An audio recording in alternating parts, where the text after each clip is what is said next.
Hey guys, I think I'm probably going to start a radio show instead of a video channel. Got another one of those days.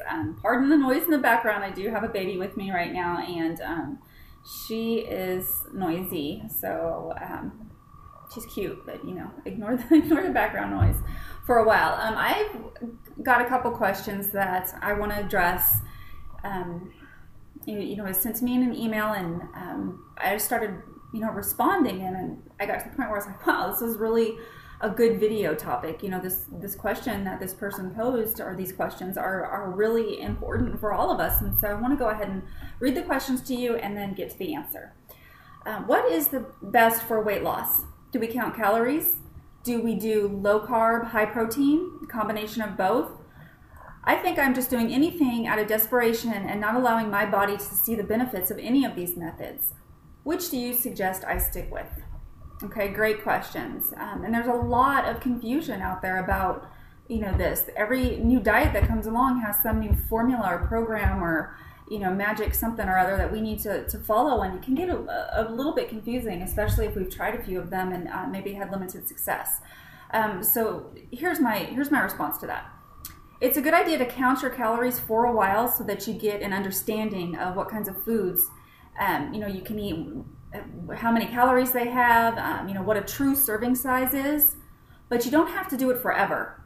Okay, I'm personally not a fan of calorie counting because I don't like math and because I think it distracts us from listening to our body. We need to understand what it means to feel full or to feel hungry, and we want to aim for right in the middle of those two, comfortable, satisfied, and good. Neither hungry nor full. If we focus on calories, we can get hyper-vigilant, and then we'll find ways to beat ourselves up if we go over the set amount for the day.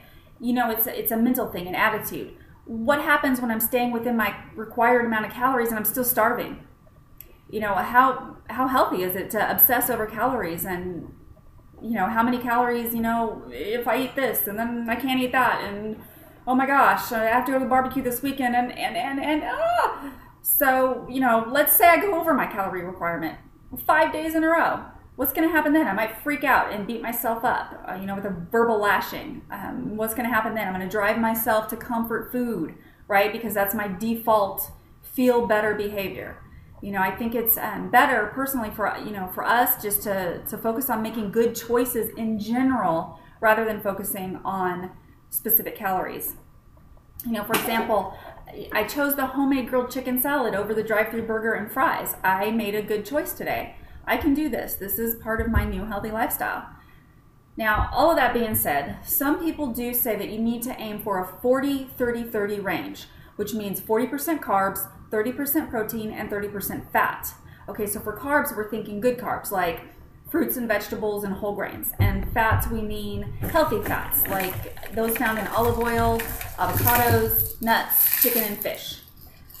You don't usually have to worry about adding fats or carbs into your diet. I mean, there's so many of them out there that it's not a problem. We're typically trying to avoid them.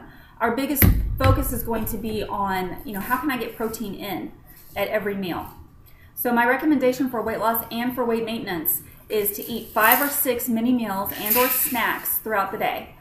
For sure you want to eat breakfast. Absolutely. You have to let your body know there is still food out here. Sorry about that. There's still food out here. We're not starving. Body, don't slow down the metabolism, right? So we start off with breakfast, then we eat 5 or 6 mini meals per day and protein at every single meal. Now, as a side note, I just want to say I'm not in favor of liquid diets, appetite suppressants, frozen meals, prepared meal plans, anything like that. I think that we need to be able to chew our food, to feel our body's own hunger signals. We need to be able to monitor ourselves and our food intake.